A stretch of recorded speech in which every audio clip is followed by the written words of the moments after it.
if you have a relationship with someone, it's predicated on trust. And part of the reason for that is that trust is what enables us to look at each other without running away screaming. And what I mean by that is that if I trust you, then I don't have to take into account how complicated you are, because you're horribly complicated. You know, I think chimpanzee full of snakes, that's what a human being is. And as long as you'll do what you say you'll do, then I can take you at your word, and your word simplifies you, and you can take me at my word, and my word simplifies you, and then we can act like we understand each other even though we don't.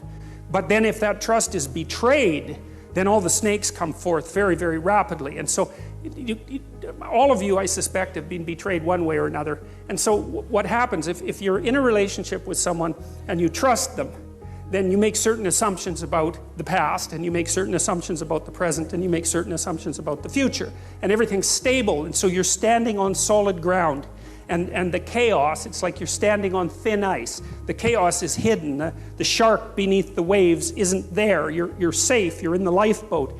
But then if the person betrays you, like if you're in an intimate relationship and the person has an affair and you find out about it, then you think one moment you're one place, right? You're where everything is secure because you've predicated your perception of the world on the axiom of trust. And the next second, really, you're in a completely different place.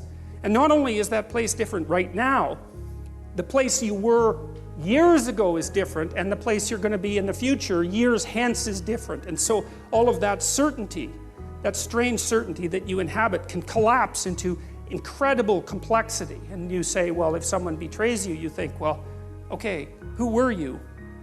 Because you weren't who I thought you were, and I thought I knew you, but I didn't know you at all. And I never knew you, and so all the things we did together, those weren't the things that I thought were happening. Something else was happening, and you were someone else, and that means I'm someone else because I thought I knew what was going on, and clearly I don't. I'm some sort of blind sucker, or the victim of a psychopath, or someone who's so naive that they can barely live, and I don't understand anything about human beings, and I don't understand anything about myself, and I have no idea where I am now. I thought I was at home, but I'm not. I'm in a house, and it's full of strangers, and I don't know what I'm going to do tomorrow or next week or next year. It's like all of that certainty, that habitable certainty, collapses right back into the potential from which it emerged. And that's a terrifying thing. That's a journey to the underworld from a mythological perspective. And that is really something worth knowing, because, you know, journeys to the underworld are extraordinarily common in mythological stories. And, you know, like the Hobbit going out to find the Smog, the dragon, and get the gold is a journey into the underworld. And journeys to the underworld happen all the time, and modern people don't understand what the underworld is, except that we've all been there, and we go there all the time.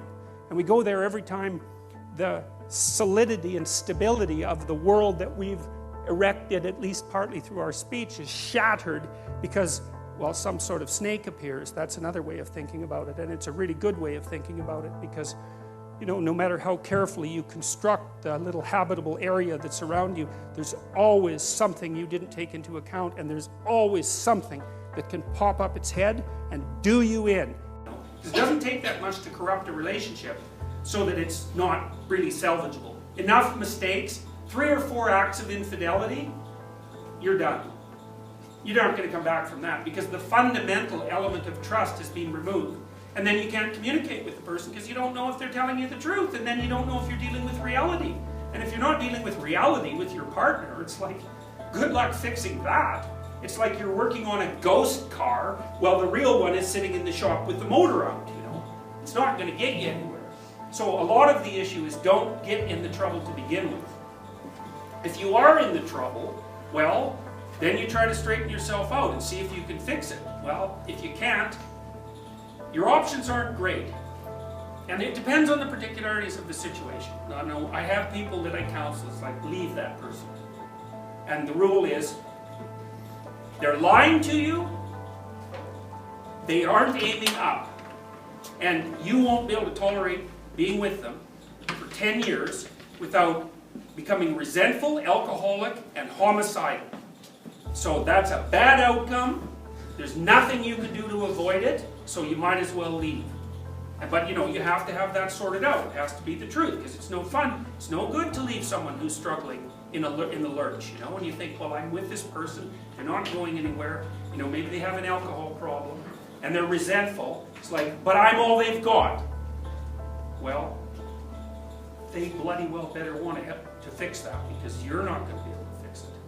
All that'll happen is you'll end up in the same place. Now, if they really want to fix it, more than anything, and they're willing to tell the truth about it, and willing to interact with you, then there's a ghost of a chance you might pull through it. But it's very hard to fix someone, and it's really hard to fix someone who does not want to be fixed. And there's lots of people like that.